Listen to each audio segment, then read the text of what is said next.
તો મહત્વપૂર્ણ સમાચાર એએમસીની મસ્ટર ઓફિસમાં જુગાર રમવાના મુદ્દે આ જુગાર રમી રહેલા 5 કર્મચારીઓને સસ્પેન્ડ કરી દેવામાં આવ્યા છે। 5 પૈકી 4 મેઇન હોલના જ્યારે એક ખાનગી કંપનીનો કર્મચારી અને જે કંપનીનો કર્મચારી છે તેનો કોન્ટ્રાક્ટ રદ કરવામાં આવશે। તો આ મોટા સમાચાર કોર્પોરેટર શેખ સમીરા માથીને વિડીયો બનાવીને મૂક્યો હતો। ઓફિસને તાળું મારીને અંદર કર્મચારીઓ જુગાર રમતા ઝડપાયા હતા। વિડીયો વાયરલ થયો હતો, ત્યારબાદ તેમની સામે એક્શન લેવામાં આવ્યા છે।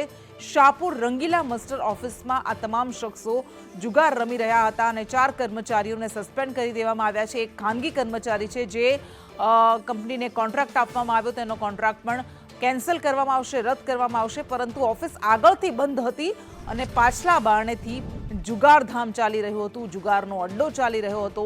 એએમસીની મસ્ટર ઓફિસ આ સરકારી કચેરી કેવી રીતે જુગારનો અડ્ડો બની ગઈ એને લઈને સવાલો ઉઠી રહ્યા છે।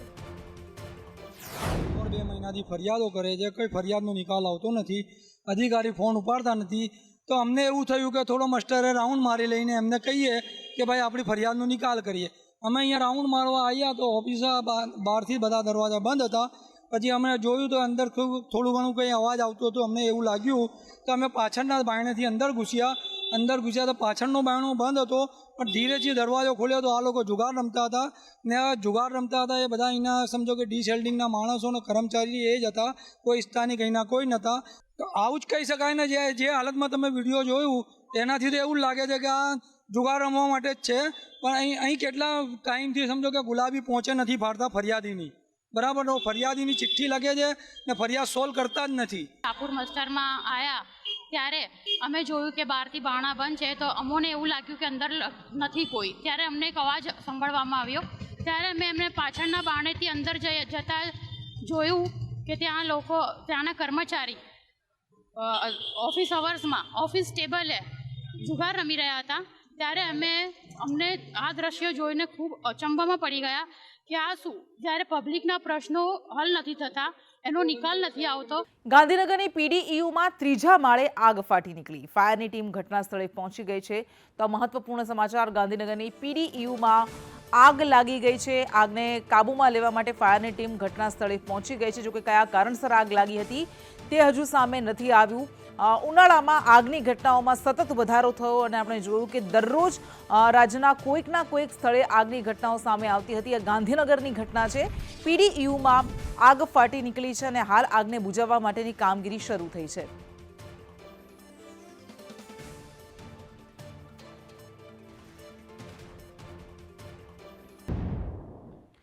અને સરપંચની ચૂંટણી લડી રહેલા ઉમેદવાર દારૂ સાથે ઝડપાયા। સાબરકાંઠાના મહાદેવપુરા ગામના પંચાયતના ઉમેદવાર ઝડપાયા। પંચાયત ચૂંટણીમાં ઉમેદવાર સુરેન્દ્રગીરી ગોસ્વામી દારૂ સાથે ઝડપાયા। ગ્રામ પંચાયતમાં મતદારોને રીઝવવા માટે દારૂ લાવવામાં આવ્યો હતો। પોલીસે વિદેશી દારૂની 384 બોટલ સાથે બેને ઝડપી લીધા છે।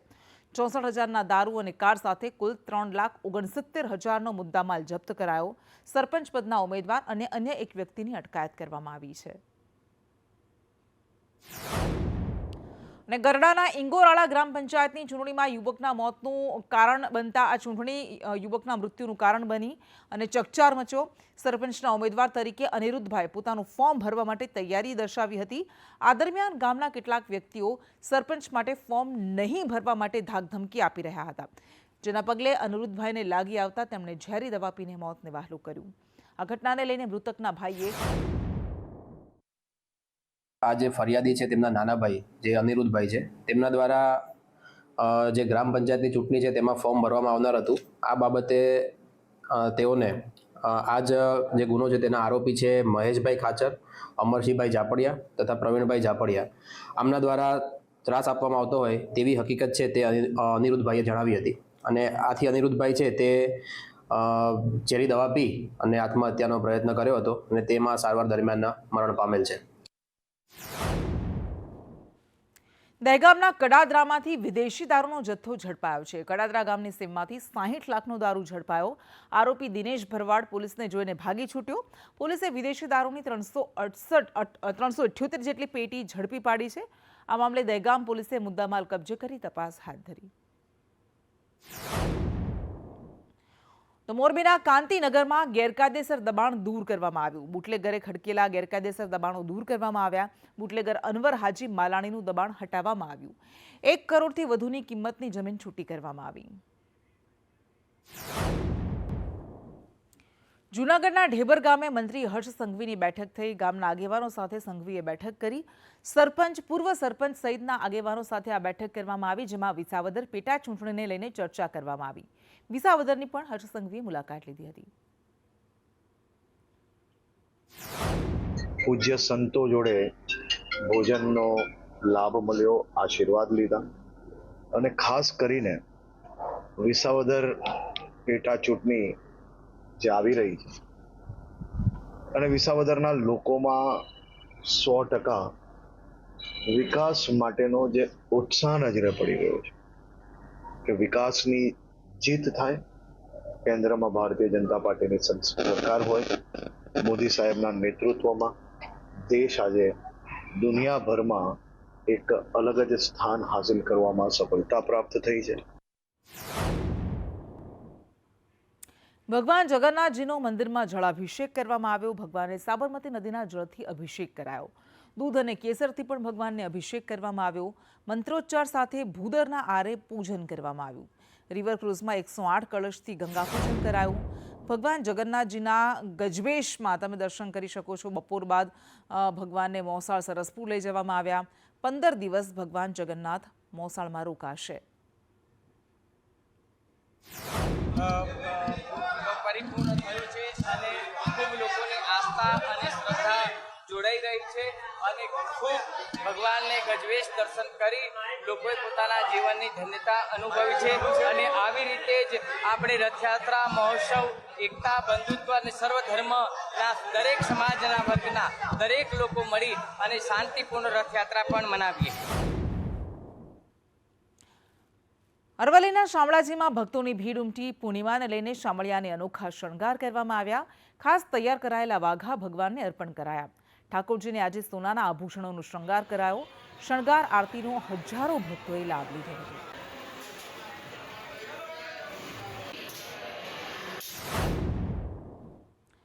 આ તરફ ડાકોરમાં જેઠી પૂનમ નિમિત્તે ભક્તોની ભારે ભીડ ઉમટી. રણછોડરાય મંદિરમાં જ્યેષ્ઠાભિષેક સ્નાન કરાવવામાં આવ્યું. ભગવાનને 1 કલાક સુધી સ્નાન કરાવાય છે. ડાકોરમાં પૂનમની સાથે વટ સાવિત્રીનો પણ અનોખો મહિમા છે. કાળઝાળ ગરમીમાં દર્શન કરવા માટે લાખોની સંખ્યામાં ભક્તો ઉમટ્યા હતા.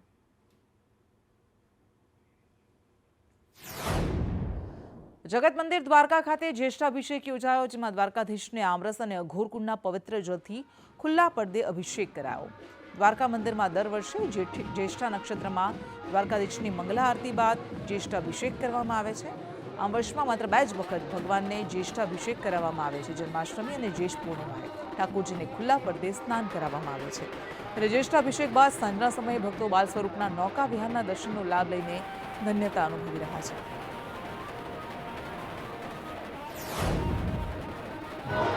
પૂર્ણિમાના દિવસે ખુલ્લા પડદે ભગવાન દ્વારકાધીશજીનો જ્યેષ્ઠાભિષેક કરવામાં આવે. ખાસ કરીને આંબાના રસ દ્વારા, ઋતુફળ દ્વારા ભગવાન દ્વારકાધીશજીનો વિવિધ પ્રકારની 11 ઔષધિઓ દ્વારા અભિષેક કરવામાં આવ્યો. અને અઘોરકુંડનું ભદ્રકાલીના પટાંગણમાં શોભાયાત્રાની રૂપમાં સમસ્ત પૂજારી પરિવાર, આબાલ વ્રત સ્ત્રીઓ દ્વારા એ જલને અહીંથી લઈ જવામાં આવ્યું અને સરઘસ આકારે ભગવાન દ્વારકાધીશજીના શ્રીચરણમાં અર્પણ કરવામાં આવ્યું. ત્યાં ભગવાનના હોજ ભરવામાં આવ્યો અને હોજની અંદર ભગવાન દ્વારકાધીશજીની જે ગોપાલજીની પ્રતિમૂર્તિ છે એમને બિરાજમાન કરી અને જલયાત્રાનો ઉત્સવ મનાવવામાં આવ્યો. સૌ ભક્તજનોને જય દ્વારકાધીશ. નડિયાદના પારસ સર્કલ નજીક ભૂવો પડ્યો. ભૂવો પડતા કોંગ્રેસ કાર્યકર્તાઓએ વિરોધ કર્યો. નડિયાદ કોંગ્રેસ પ્રમુખ સહિતના કાર્યકર્તાઓએ વિરોધ દર્શાવ્યો. કોંગ્રેસે પોસ્ટર સાથે સ્થળ પર પ્રદર્શન કર્યું. તાત્કાલિક ભૂવો રિપેર કરવાની કોંગ્રેસે માંગ કરી છે. આ મુખ્ય માર્ગ ઉપર ભૂવો પડેલો છે. મહાનગરપાલિકાના 2 જવાબદાર અધિકારીઓ છે, પોતે એસી કેબિનોમાં બેસી રહે છે. તેમને આ મુખ્ય માર્ગ પરનો ભૂવો દેખાતો નથી. નડિયાદની પ્રજા અહીંયાથી પસાર થાય છે. એક્સિડન્ટનો ભય રહેલો છે. આ એવો ભૂવો પડ્યો છે કે કોઈ જો સ્પીડમાં બી 40ની સ્પીડમાંથી આ ખાડામાં પડે તો ઘણું એમને નુકસાન થાય એવું છે. હોસ્પિટલના ખાટલે જવા આ ભૂવો રસ્તો કરી બતાવે છે। જૈન સંતોની કથિત દુર્ઘટના સહિત હત્યાનો વિરોધ કરવામાં આવ્યો। ખેડબ્રહ્મા જૈન સમાજે પ્રાંત અધિકારીને આવેદન આપ્યું। રેલી કાઢીને ગુનેગારો સામે કડક કાર્યવાહીની માંગ કરી। સાધુ સાધ્વીઓ સહિત ભગવંતની સુરક્ષા માંગ કરી। સુરક્ષા સલામતીની રાજ્ય સરકાર પાસે તેમણે માંગ કરી। થોડા સમયમાં સાધુ સાધ્વીઓના જે વિહાર થાય છે એમાં જાણ પડે અજાણ પડે ઘણા એક્સિડન્ટ થયા છે। એમાં સાધુ પાલીની બાજુમાં સાધુએ જાન ગુમાવી છે। અહીંયા એક મા સતીએ જાન ગુમાવી છે।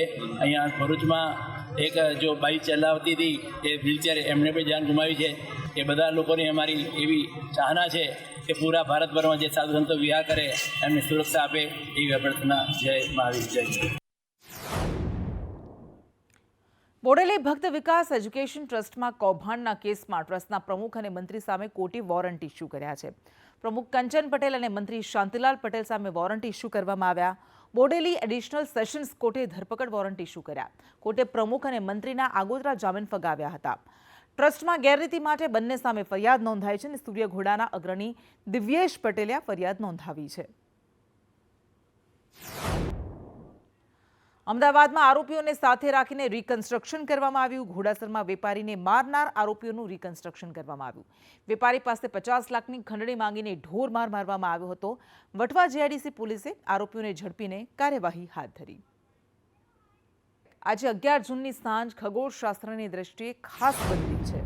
આપણે એક એવી જ ખાસ ઘટનાના સાક્ષી બનવાના છીએ કે ફરી બનતા એ વર્ષો લાગશે।